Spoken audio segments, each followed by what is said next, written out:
Drive Energy Winners Circle Monday. Welcome to the week. It's brought to you by our friends here at Coors Light. We've got a new sponsor alert. Molson Coors is now a sponsor of ALLCITY, Big Drive Energy, and the works. Could you think of any more of a perfect sponsor? No. And here's the thing is, Breck Brew, we love you. We still love Breck Brew. Breck Brew is the official craft beer of Big Drive Energy. We can love multiple beers. Oh, yeah. We do every hole that we play of golf. That's true. I was wondering where you were going with that. But now we love Coors Light as well, and couldn't think of a more perfect sponsor. Been drinking this since I was legally allowed to. I've been drinking it since actually one of the most fun nights I've ever had in my life, I recall, was a party in college. And were you 21? You were 21 though. Yes, let's go with that. I was 21, drinking at the golf PGM house. A bunch of my buddies live there. I killed a whole 6-pack of Coors Banquet in the little stubby bottles. And I was the best drunk I've ever been. It was we had such a great time. We were playing Frisbee. Great game, by the way, that we used to play in college. Not really a thing anymore. You kind of got to have a setup for it. But Coors Light, Coors in general. Best light beer in the game. Yeah. Without a doubt. We call them lattes. So Coors lattes. If that's what you hear us talking about, we're not talking about your skim, non-fat, 2%. Oh, that's with extra whip. That's your Starbucks drink. No, that is not. My Starbucks drink is very simple. Whatever.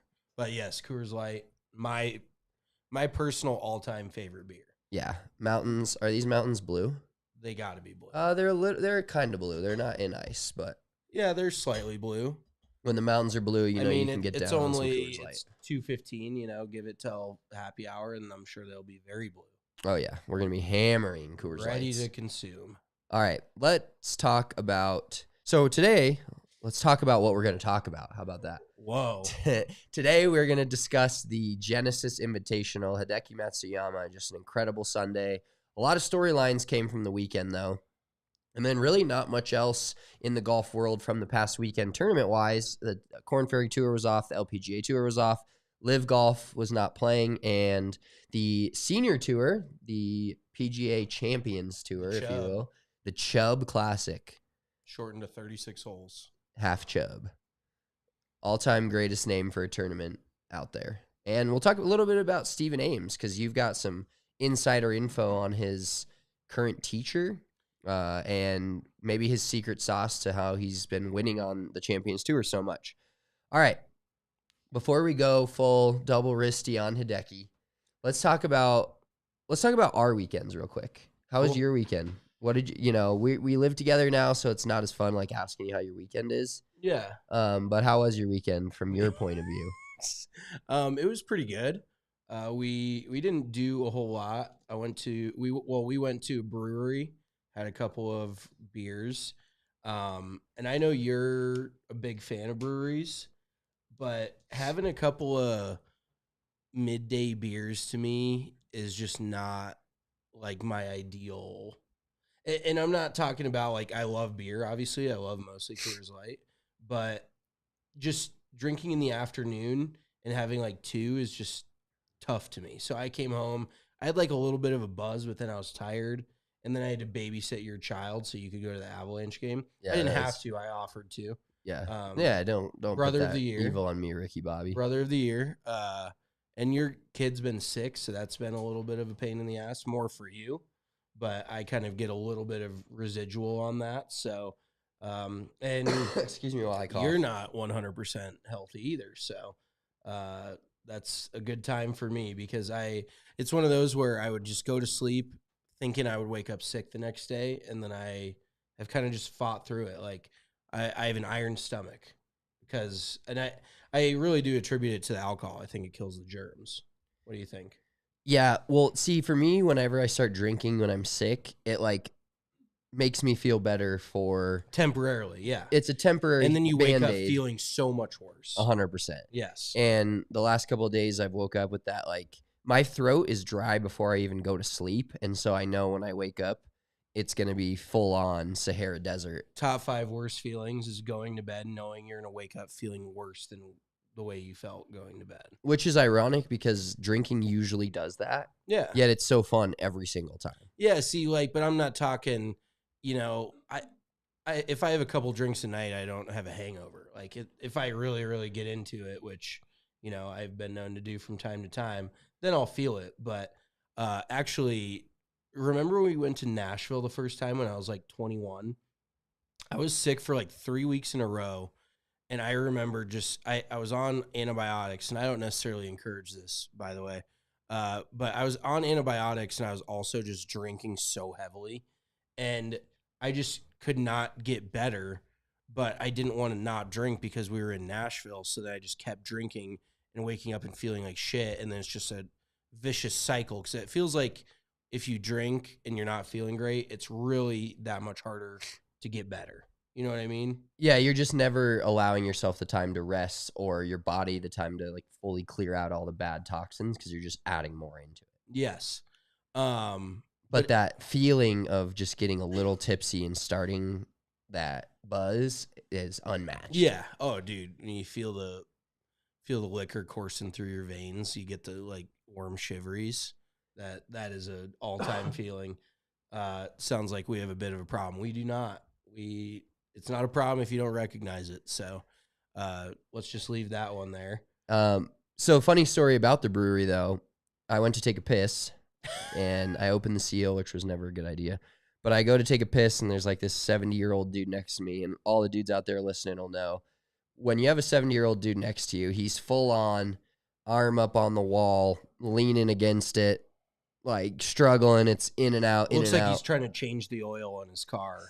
And he's just trying to take a piss. It's like such an effort. And he pissed for about 5 seconds and goes, "Fuck, that's all I've got. That'll do, though." And then he zips up his pants, walks to the toilet, and actually he audibly yelled, "Fuck!" So it scared. Walk to the toilet? Or walk to the sink. Oh, okay. You get it.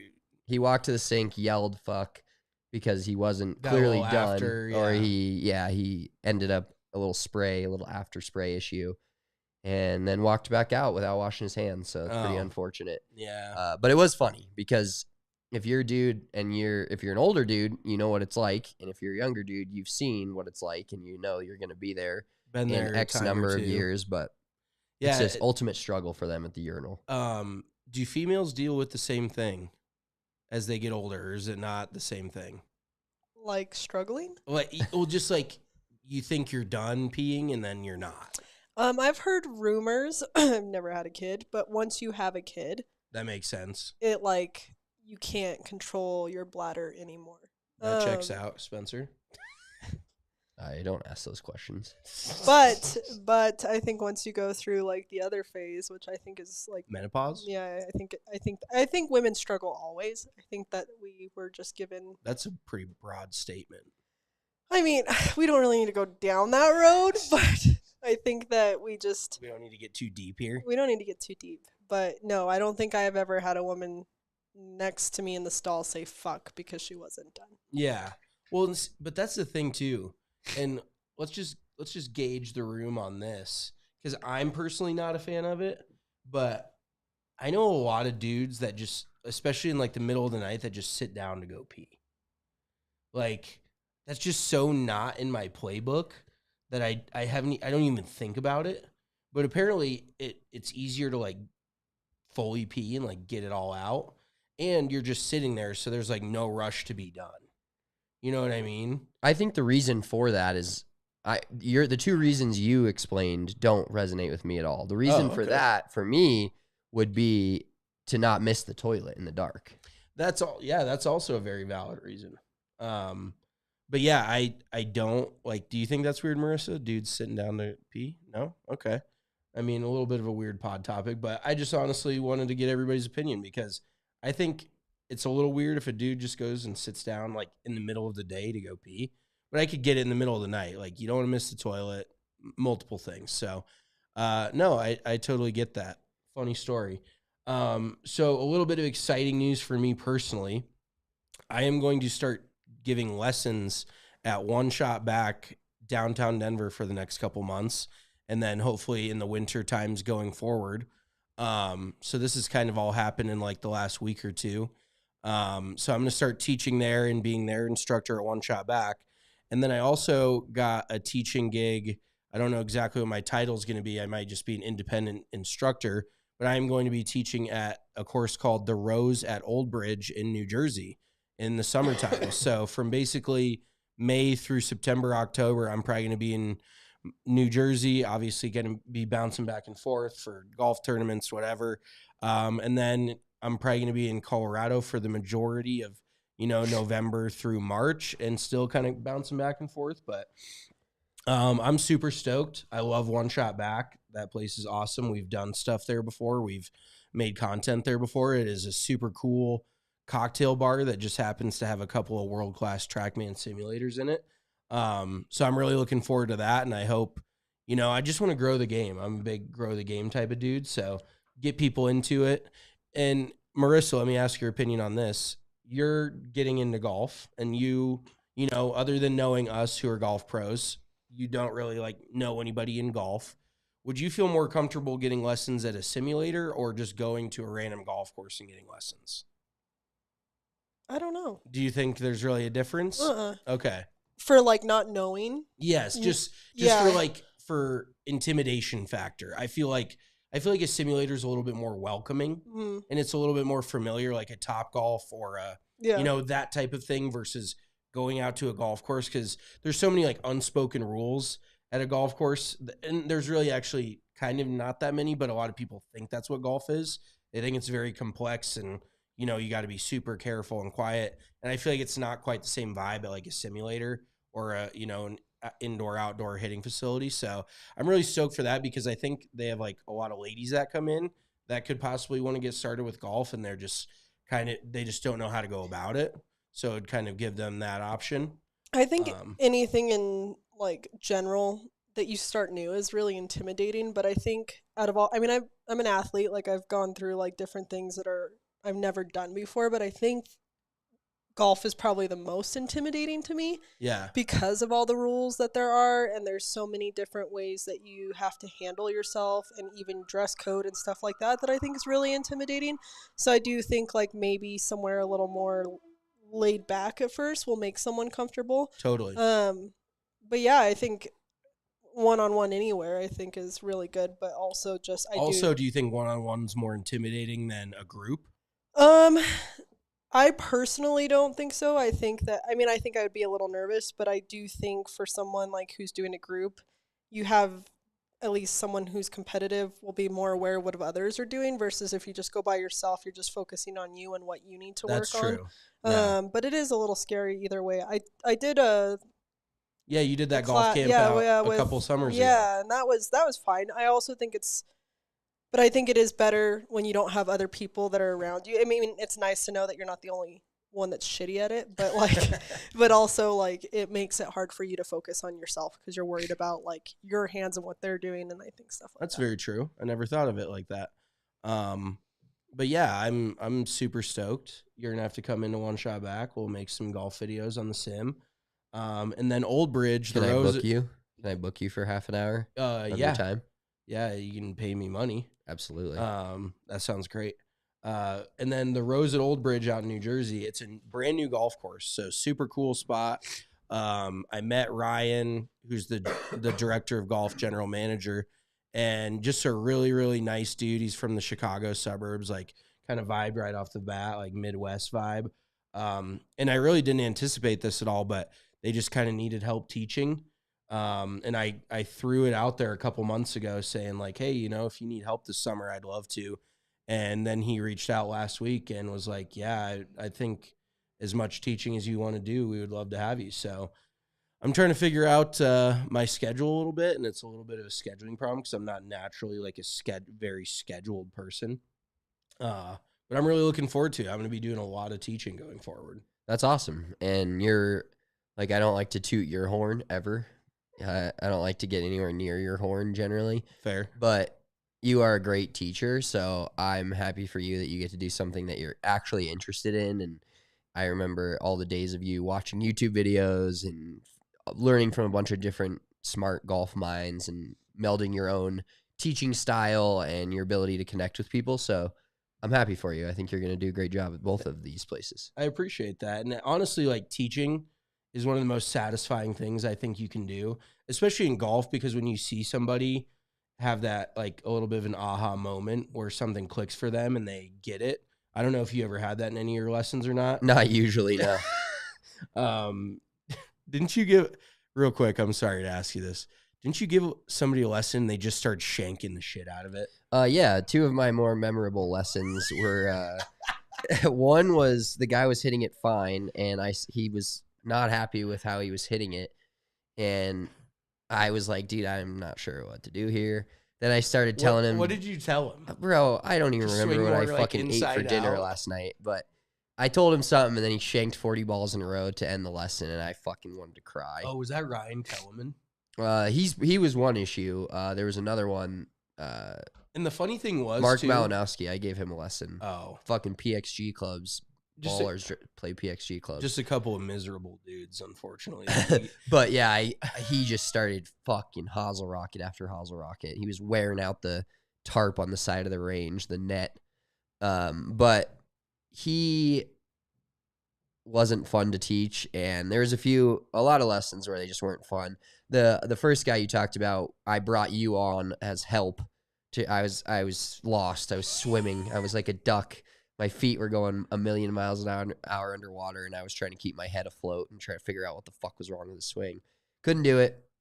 You helped me out a little bit, but he was very, like, his hips were swaying like Shakira, and so I couldn't figure it out. Well, I couldn't get him to stop doing it. I will say that you got stuck with a couple of, I maybe would have done a little bit better job with them. I'm not knocking you, but you probably would agree. But a couple of those dudes you taught were just like the worst possible people to give lessons to. Yeah. Like they don't want to change anything really about their swing. They want to argue with you about what they're doing. They want to tell you that you're wrong, and that the way they're doing it is right.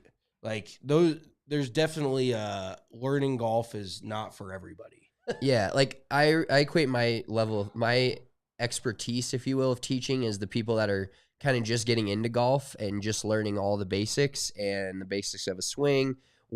There's some right things to do, there's some wrong things to do. That's like my honey hole. Once they learn how to fly, once I've released them from the nest, if they break their wing, I'm not helping them. I'm not a doctor. I'm just helping them with getting the basics down. You just carry them back to the hospital. Exactly. I asked someone else to tap in. I also gave a 45-minute lesson where the female hit one ball the entire 45 minutes. Just whiffs. I wanted to disappear into the ground. It was whiff after whiff, one ball, thin top, about 10 yards in front of the tee box. No, she's actually like pretty decent because she's athletic. Like that's the thing.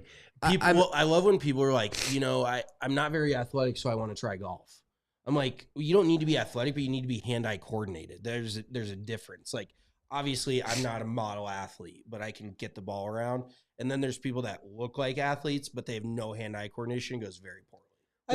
Go ahead. I just feel like golf is hard. Like, when you taught me, it's everything that's different than like a basketball player. Like everything that I know as a basketball player, what foot to step with, what like rotation in your hips, stuff like that is the exact opposite, which and think about it like this. Golf is the only sport where I guess baseball, but you're facing away from you're facing this way, hitting this way.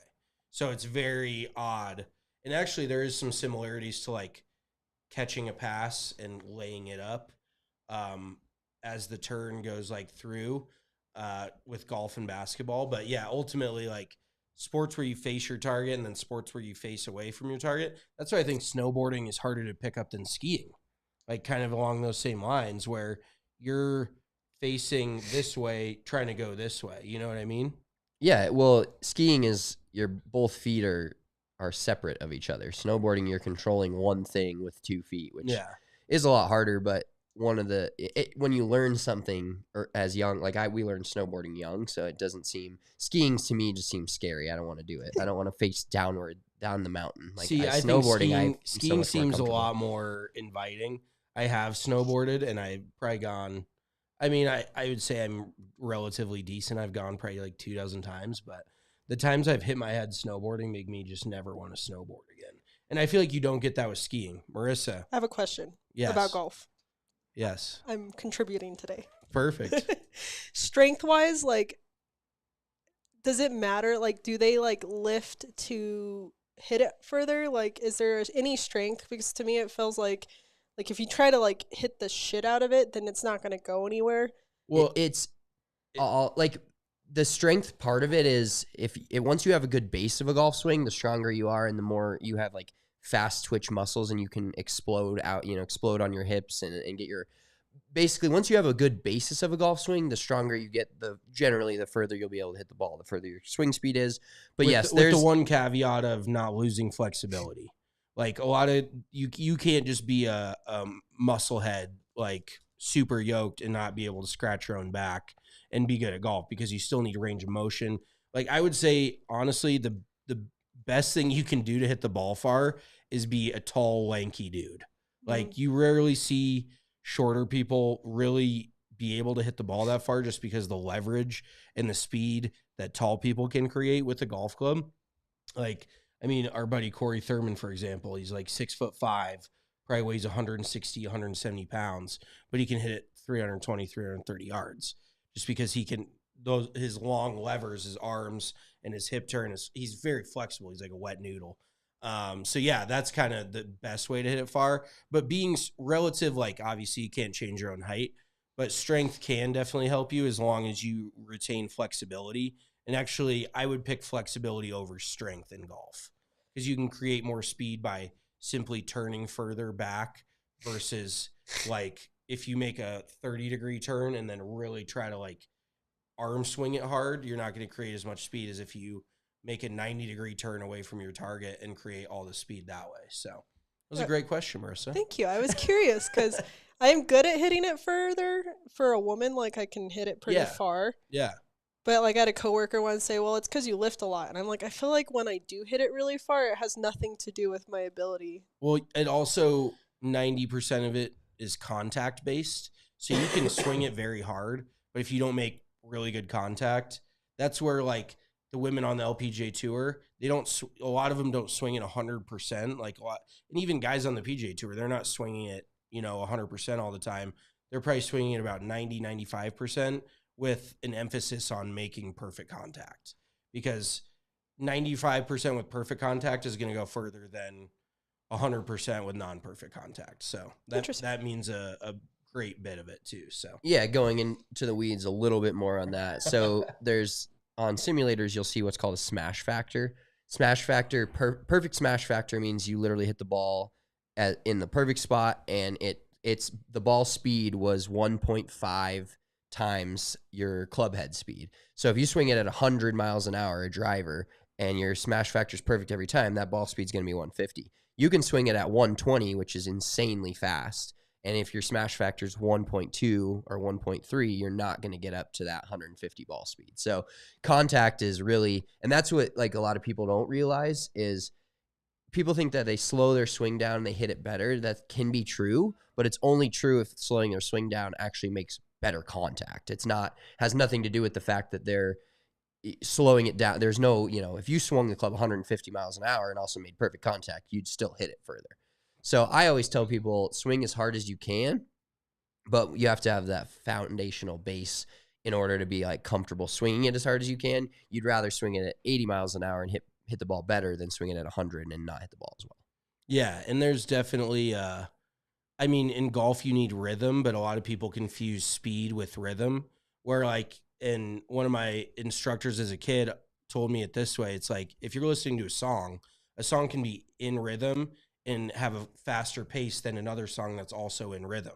So rhythm, a lot of people confuse speed for rhythm. Like when somebody says slow your swing down, that's with the thought of trying to get your swing more in rhythm and less disjointed, but it doesn't always work like that, because some of the best players in the world swing very quickly, and it doesn't mean they swing fast. Like I have a pretty quick rhythm I have a quick tempo. Like I take it back quick and I go quick. Spencer probably takes it back slower, even though he swings it faster, but it's all a very like personal thing. So slowing your swing down is definitely more of a fallacy. But Spencer's right. If slowing your swing down then and you do it correctly and it gives you better contact, then you're ultimately going to hit the ball better. I'm sorry, what did you just say? You were right. Wow. Well done. Fucking bookmark that.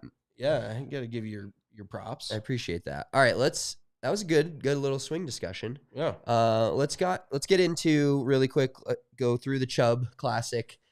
Stephen Ames Get into the Chubb. Won the half Chubb, 36-hole event. Talk a little bit about Stephen Ames, his teacher, and really what's propelled him to win. I believe he's won like 6 times in the past couple of years on the Champions Tour. Yeah, I think he won 4 times last year, and then he's already won this year. They only had 2 events. But he was actually, so do you remember the famous match where a dude talked shit about Tiger's ball striking? Was it putting or ball striking? I think it was his ball striking. He was like, well, he's kind of hitting it all over the place. This was back in like the early 2000s. And he goes, anything can happen, because they were playing down in Tucson. I remember it was the match play, and it was Stephen Ames that was shit talking Tiger, and Tiger went out and beat him 9-8. Literally just boat raced him, won almost, I think, every single hole. And so that kind of shut him up. And I feel like that's what Stephen Ames is almost most well known for. But he was one of the best ball strikers on tour, 15, 20 years ago. He's a very, very good ball striker. And he struggled with his short game, I know. But he's been working with this teacher that I've been following for a while. His name is Shaheen Nakjavani. He's out of Montreal. And he's really like straightened out Stephen Ames' sand game. Stephen Ames. Stephen Ames' sand game, and his iron play and his driver have just been like money. He's been boat racing the Champions Tour.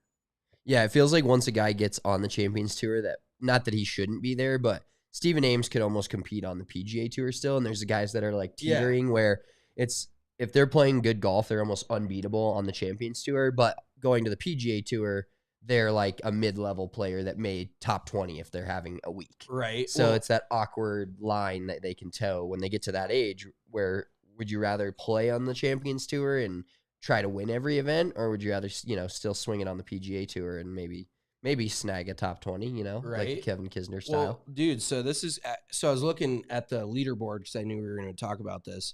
I feel like the Champions Tour, and maybe it's just our generation, and I'm dating myself. I'm not old, obviously, but this is crazy to look at this leaderboard, because I almost feel like there's more recognizable names in this Champions Tour field than there is in a lot of PGA Tour fields. So Stephen Ames, I think you would recognize that name. If you've been a golf fan for 15 to 20 years, good Lord, I can't talk. Rocco Mediate. Everybody knows that name. He came in second. Ernie Els came in T3, obviously a very famous name. Steve Stricker, know that name. Davis Love III, you know that name. Jerry Kelly, pretty, popular name. Brian Gay, who's on tour. I think he's pretty freshly on the Champions Tour. KJ Choi, famous name. Padraig Harrington. Yep. Freddie Couples, Miguel Angel Jimenez, Paul Goidos, who is he shot one of the 59s at the John Deere Classic a couple years ago, like a decade ago. Boo Weekley, Nota Begay, Scott Appleby, is it Scott? Stuart Appleby, Stuart Appleby, David Toms, Ken Duke, Mike Weir, Colin Montgomery, like.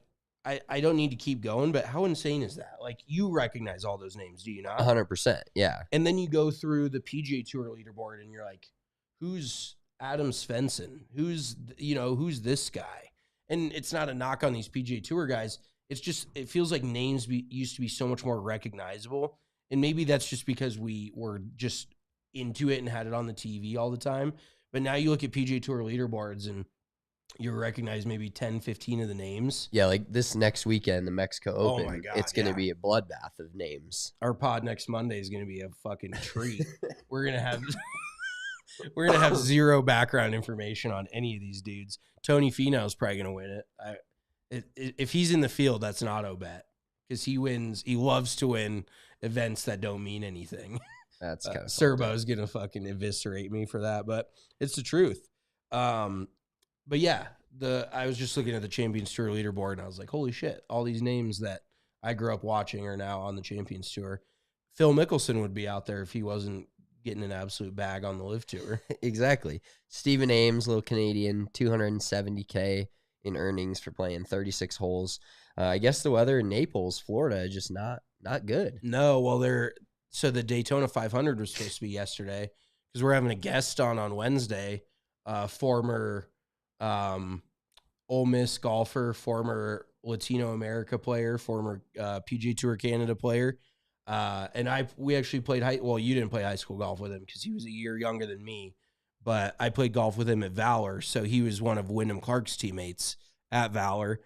His name's Josh Seipel. So we're going to have him on Wednesday. It's not going to be live, but we're going to attach the interview to the end of the live portion of it. But he lives in Jacksonville now, and he was supposed to go to the Daytona 500 because I asked him if he could do the interview today. And he was like, well, I think they're going to move the Daytona 500 to Monday, which they ended up doing due to weather. So it just sounds like everywhere in Florida is getting rocked by rain and wind. This is not a hot take. We talked about this in Arizona. Florida weather in the winter. I actually said that correctly. Florida weather in the winter. That was a little bit of a tongue twister. Is not that great. Like, I don't think you can really go down there and play a bunch of golf in the wintertime. Isn't that like one of the hubs for golf when it's not, just November through March? I think it depends. I think if you go really far south, like the Miami area, it probably is. But if you're in northern Florida, like Jacksonville, even like Tampa's kind of central southish. But I think you got to go pretty far south to really get really good weather in the wintertime in Florida. Okay. Well, Naples clearly didn't have it. And did you see? So what was interesting is they cut one of the days down to 9 holes, and it was holes 1 through 4 and then 14 through 18. Kind of just a complete debauchery of, I mean, one of the things about golf is you can play in certain levels of weather, but the second that the ball you're having standing water on the greens, standing water in the fairways, it just doesn't, it's unplayable, hence the term unplayable. I just thought about this. Like, do you think the PGA Tour will never again do a shotgun because the Live Tour does it?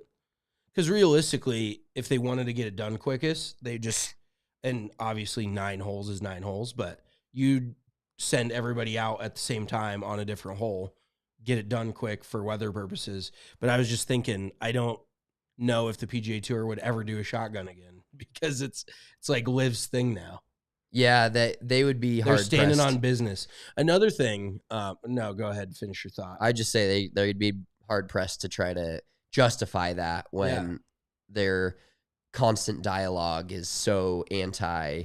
We are not the Live Tour. Yeah. So another thing that I realized looking at the Champions Tour, like leaderboards and shit, is, and I don't know if you thought about this, but they don't get official world golf ranking points because they only play 54 holes. So, like, the best Champions Tour player on the entire tour doesn't have a single world ranking point. So, I wonder if that's going to change if they end up changing the way the world ranking points are assessed. With Liv being able to get world ranking points playing 54 holes. I wonder if the Champions Tour is going to get world ranking points then. It would be kind of cool to see some of these, like, older big names. Like, even if you gave a spot or two to, a U.S. Open or a Open Championship, shit like that, I think that would be badass. Yeah, letting those guys go out and, of course, if they've won the tournament, then 20, 30, 40 years ago, they were already in. But a few extra guys that were playing good golf, throw them in the field. It's better than throwing some fucking random sponsors invites in there that are going to shoot 72, 73 and bag it up for the weekend. Totally. Speaking of bagging it up for the weekend, before we get into the final round and just the entire tournament at the Genesis Invitational, I want to tell you guys about our friends over at Bet365. Ironically, this week on Bet365, we hit 2 top 10s. Tommy Fleetwood, but it was backdoored it 100%. And then Will's T10 though. T10, and then Will Zalatoris, my boy, who didn't come through on the win. I think that's like 4 or 5 second place finishers in a row we've had. But Bet365, we always use them to bet golf. They have the great each way options. Use the code ALLCITY in all caps when you sign up, and you can get a no sweat bet of up to $1,000. So place a bet, you miss it, you get to place another bet of the same amount. Try to hit that, gain that money into your account for no sweat, or you can bet $5 and get $150 in bonus bets. If you're a golf bettor, using bonus bets is the most fun. Somebody tweeted us a picture this week, Sunday, of one of their golf bets, and they put $1 to win 80 on Hideki Matsuyama winning the tournament. Wow. So that's a massive hit. Congrats to him. But Bet365 is by far the best betting app we've ever used, and makes golf so easy. You go in there, you put the each way 1 through 10. That's what we bet on every single week. Pick your players. I did have this is an honorary mention for my mulligan of the week, but I was gonna did say not put your mulligan of the I'm week. so addicted to Eric Cole that I did not put Will Zalatoris on my card. So when I give out bets on any show, whether it's the DNVR bet shows I used to be on, this show every week, I always bet them because I believe there's no point in giving out a pick if you're not going to take it yourself. I agree. That's just I stand on business with that. But I just must have had a fucking brain fart, and I did not bet Will Zalatoris for the top 10, but the guy that I am addicted to, Eric Cole, I bet him top 10, and he ended up finishing T10 because he had a great Sunday. So I ended up hitting the bet, not for as much because the T10s, obviously it portions it out a little bit more than Will Zalatoris being a firm top 10er, getting second place. But that's a little bit of my, my mulligan of the week on deck.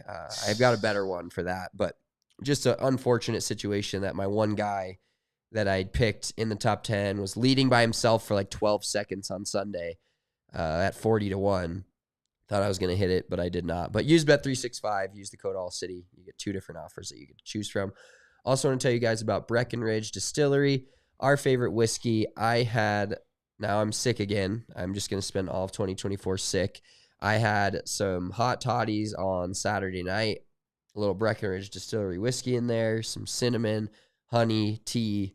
So good. Makes it so. I had one myself. Yeah, it was so good on the throat. Breckenridge Distillery is by far our favorite distillery. Make sure you check them out at BreckenridgeDistillery.com. It is available in all 50 states, including Alaska and Hawaii. So check out your local liquor store or go to their website and see where you can pick some up. And if you're ever in the beautiful state of Colorado, check out the distillery. We'll be up there for sure for a bachelor party last weekend of June. Breckenridge Lookout, going to be an absolute gong show up there. So I'm looking forward to that. But Breckenridge Distillery is by far my favorite whiskey. And I still haven't busted into the Powder Hound a ton that you guys got me for Christmas. Yeah, it's for special occasions. Special occasions like Friday night. Like this Friday night, if you feel better. Seems like a special. Let's have one. Let's do it. All right, let's get to the Genesis Invitational. So a lot of storylines came out of this week. Let's start with Tiger Woods should rename his company Friday Red because he made it through Thursday and Friday, partial Friday, and then withdrew. And there was actually a group of people that had the big dog shirts on, that Tiger made a meme, and they were on 7. So they waited the whole time for Tiger to get to them on Friday with their big dog shirts, and he quit after 6. So there's some rumors going around. He actually hopped in an ambulance for a little bit. It was an illness, but there was a lot of funny tweets to come out of it. And Marissa, let's get one of these clips up here. This is Tiger. Yeah, this is Tiger, not a pickle guy.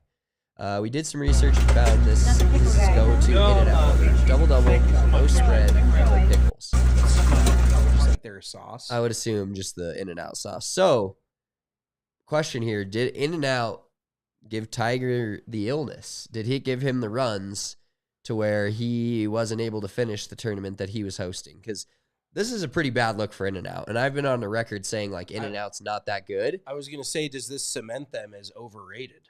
They're trying to fucking bury the best player in the entire history of golf. They're trying to bury the king of golf with their undercooked fucking slop. But at least we know it wasn't the pickles. So, all right, you're obviously pickles have to be on a burger, correct? I was going to say, let's do a quick round table discussion. I'll build my own burger. You guys do yours. Okay. I'm going all the way. So I like it cooked medium. Obviously, if we're going fast food, you don't get a choice. At that point, I prefer like Freddy's. Have you had Freddy's burgers? Freddy's steak burgers are fire. Freddy's are fire. Have you had Freddy's? What the fuck? It's like an old school diner kind of spot. They have like the one of the desserts they have. God, I'm getting off the fucking rails. Custard. No, well, it's not a custard. It's like the dirt and worms. Like you had as a little kid, like The mud box. yeah. Is that what you call it? A mud box? Yeah, or like it's like the little with the little worms and dirt. Yes. I've heard of a mud box. I was You gonna don't- say you don't I order think that of- from a restaurant. When I think of mud box, I think of a different thing. Oh well, I mean that's what we call it. That's what you called it as a kid. I think we called it dirt and worms because it was. Let's all hang out and eat each other's mud boxes. Okay.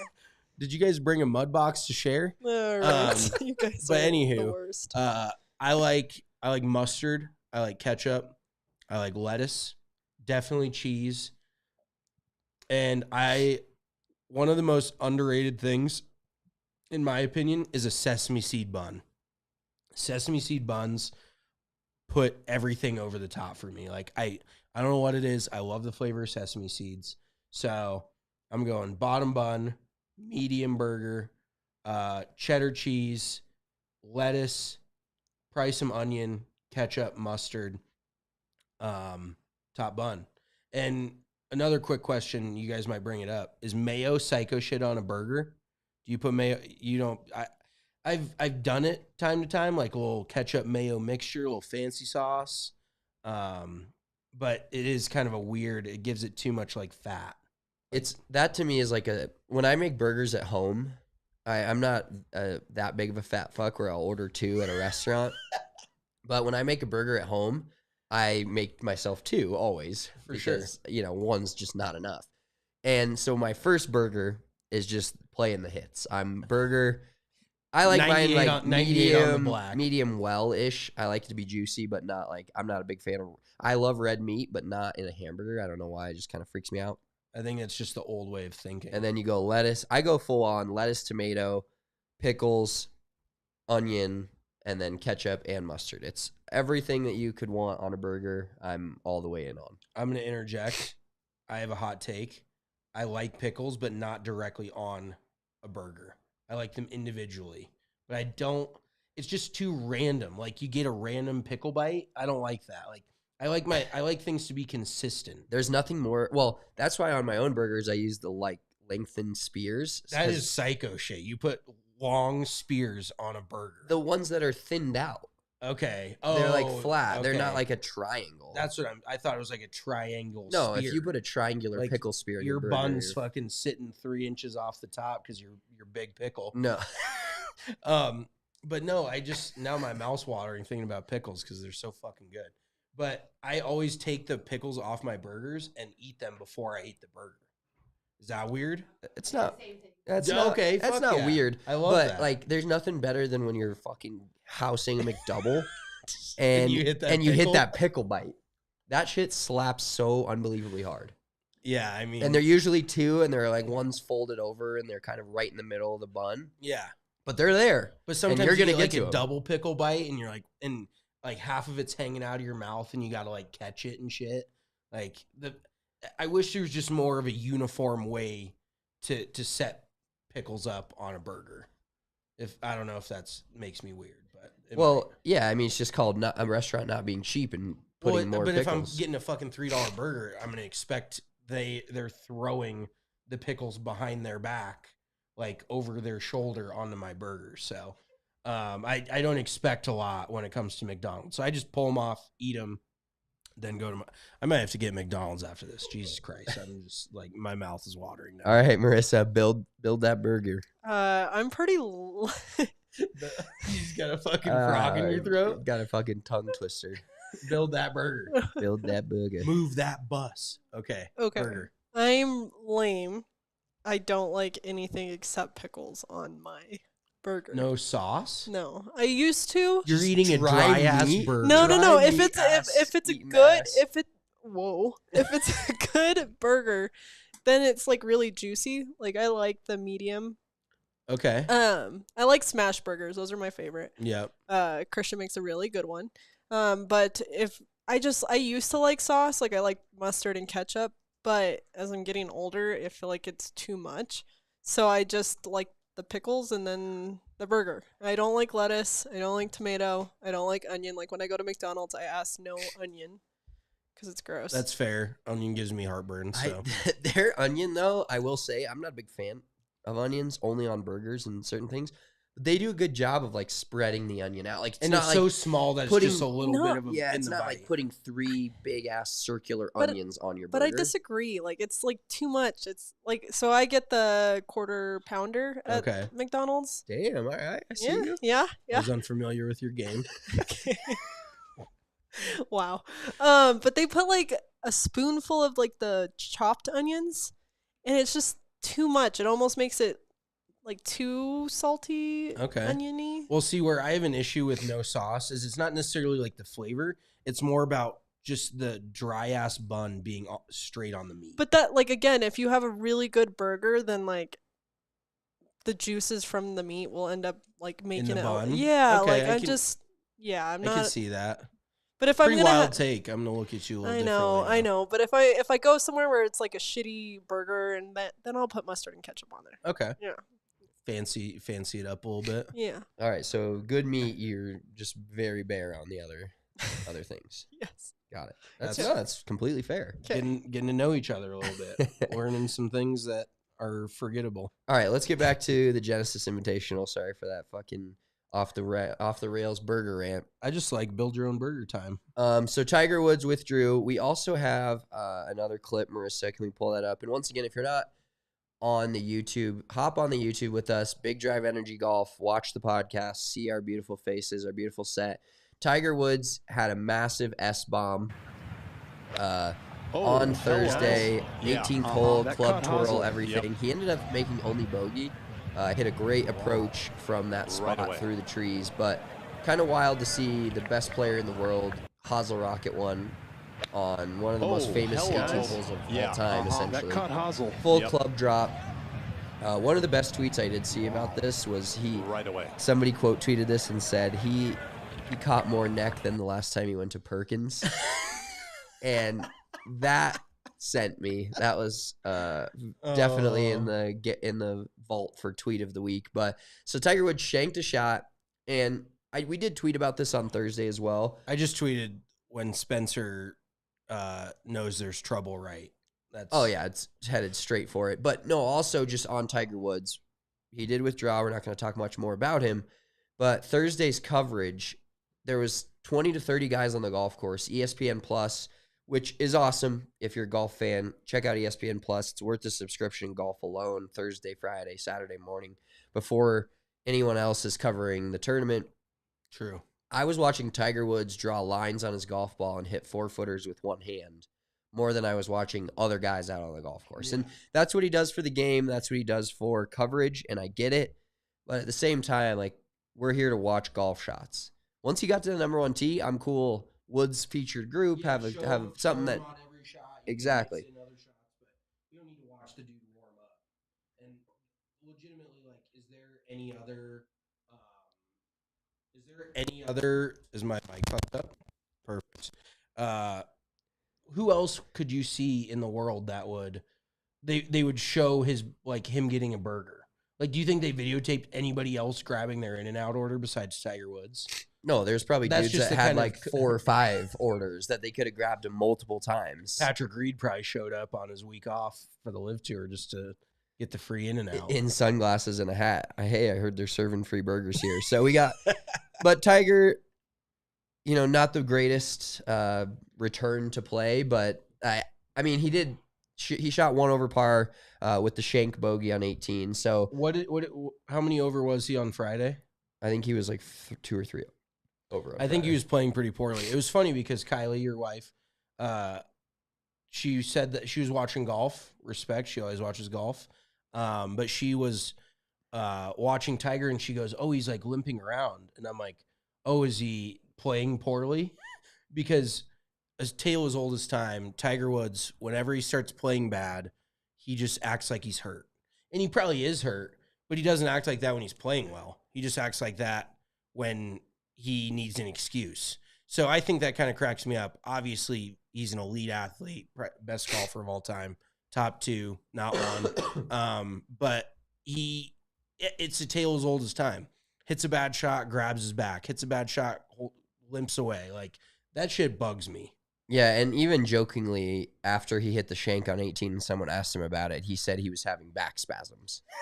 See, so like, he just do you need an he's excuse so for deep everything? he's so deep in that bit that he can't dig himself out of it. He's ever. like the LeBron James of golf. Yes, 100%. Exactly. Yep. I would say he's less of a diva. I hate Tiger Woods a lot less than LeBron, but yeah, same. When you're an elite athlete and you literally think that you can do no wrong and that everything else is like working against you and that's why something went wrong, that's basically what Tiger Woods is. But let's talk about go ahead. I was going to say either Chase Johnson real quick. So shout out to Chase Johnson. He got the Charlie Sifford exemption. Yep, and he made the cut. He was only the 4th player to ever do that at the Genesis. So shout out to him. Made a crisp $51,000 this week, making the cut in a signature event. That's a pretty cool honor for Chase Johnson, being able to get that exemption and then turn it into making a cut on the tour, because it's a lot harder than people think it is. And especially at a course like that, there was a lot of high numbers.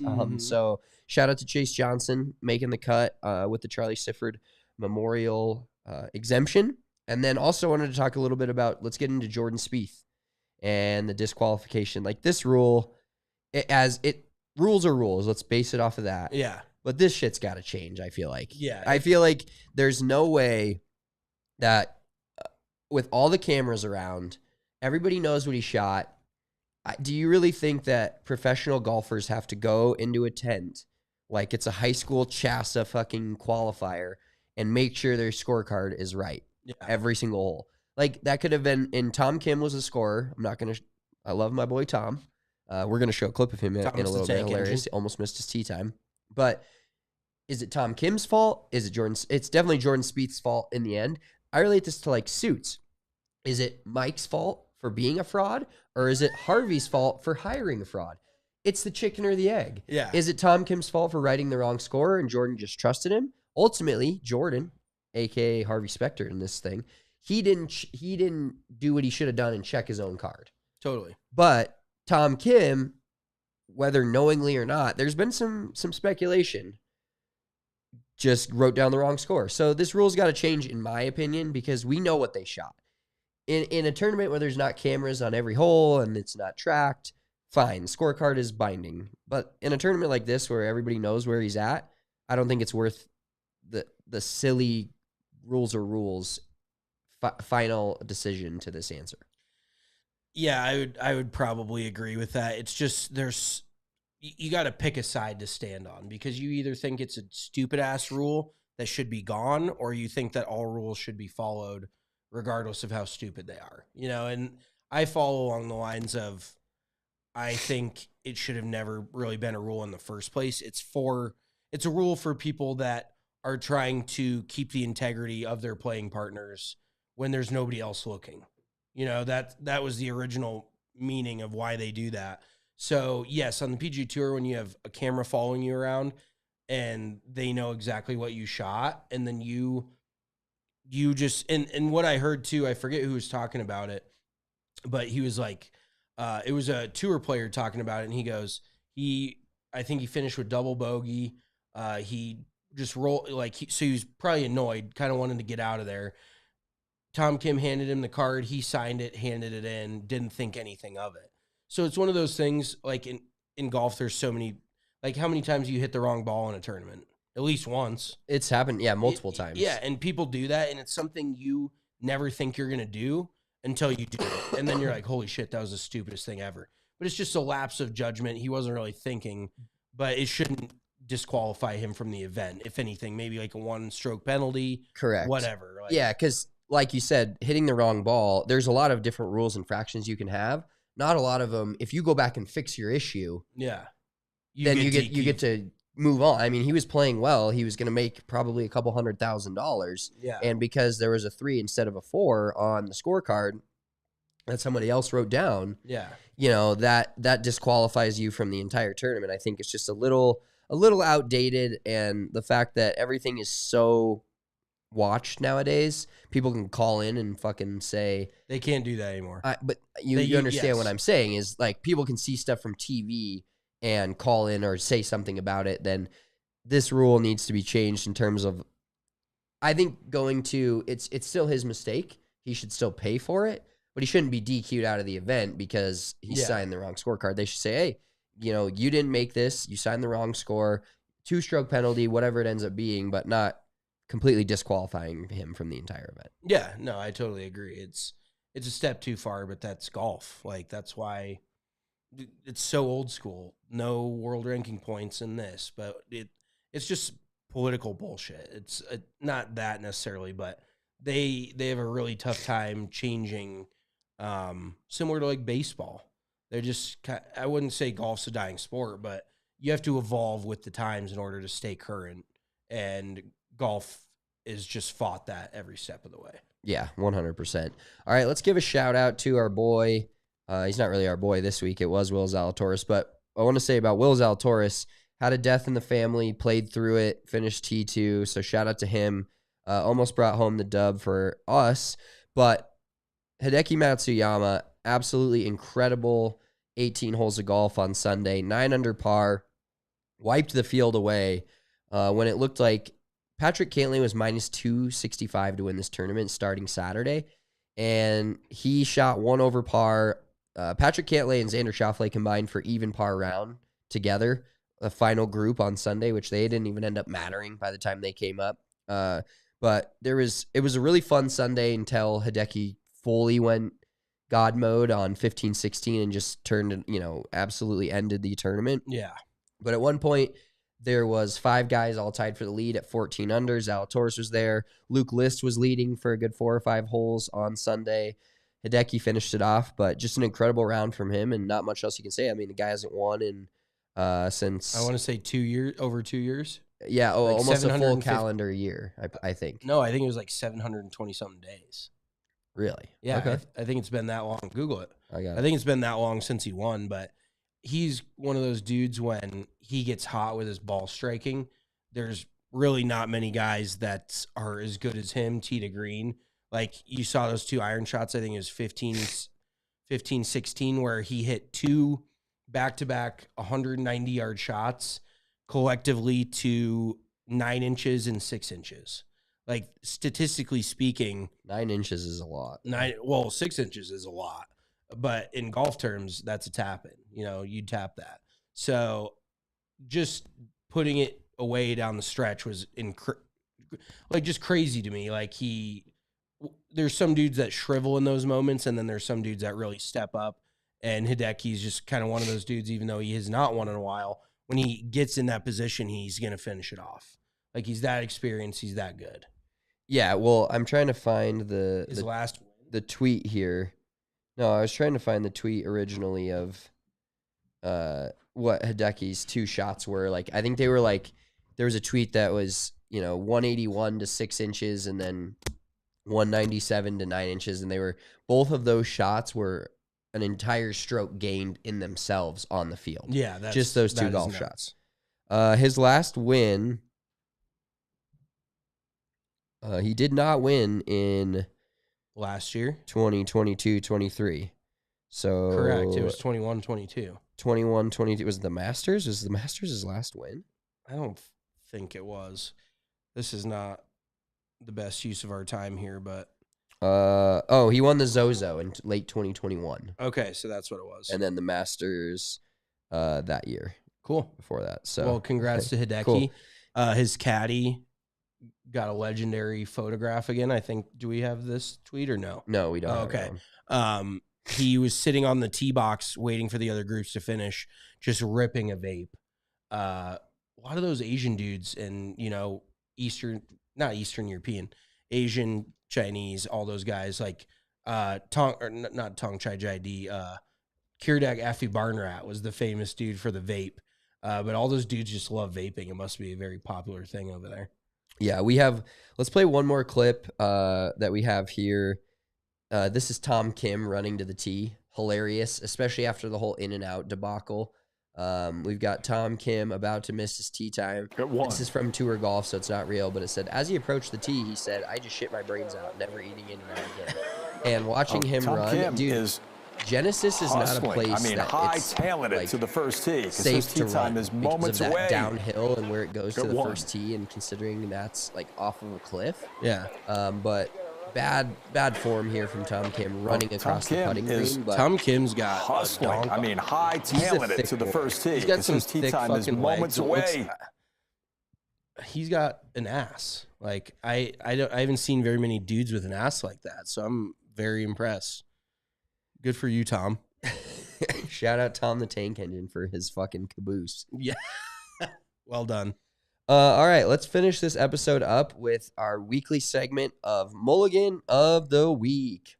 Mulligan of the Week, as I alluded to earlier on my cutting room floor, was not actually betting Will Zalatoris and betting Eric Cole. It kind of worked out for me. I still made a little money. Do you want to start with your Mulligan of the Week for us? Yeah, I'll go for it. I sent a text to the wrong person. Oh, no. And it was supposed to go to my girlfriend. It wasn't supposed to be anything fucked up. Like, it wasn't gross. But just when you send a text to the wrong person, and I tried to unsend it, and it was like one of my buddies, but he'd already seen it. I was like, oh, like I just wanted to shrivel up into a ball and die. And he goes like, get it. I was like, what the fuck? And I look, I'm like, what? Oh my God. There's just no more embarrassing moment. And especially with technology nowadays, like with the iPhone, you have your prioritized, group of people up top, and then you have everybody else. And so I don't know, like it's so easy to distinctively I'm going to be 100% clear here or transparent. I was sitting on the toilet while I was texting. So I don't know if I was focusing on other things. Things were happening, things were moving, and I was just trying to fire off a text message, and I just butchered it. I just sent it to the wrong person. So that is my Mulligan of the Week. And funny enough, I tried to fix it, tried to unsend it. He still saw it. I hate myself for that shit. That's unfortunate. I almost told you right in the moment, but I was too embarrassed to even say it out loud. So I was like, I'm just going to sit on this for my Mulligan of the Week. I love that. That's what this is for. This is to get our issues out. I've got a Mulligan of the Week, and now it's happened to me 2 straight weeks, so I think it's a me problem.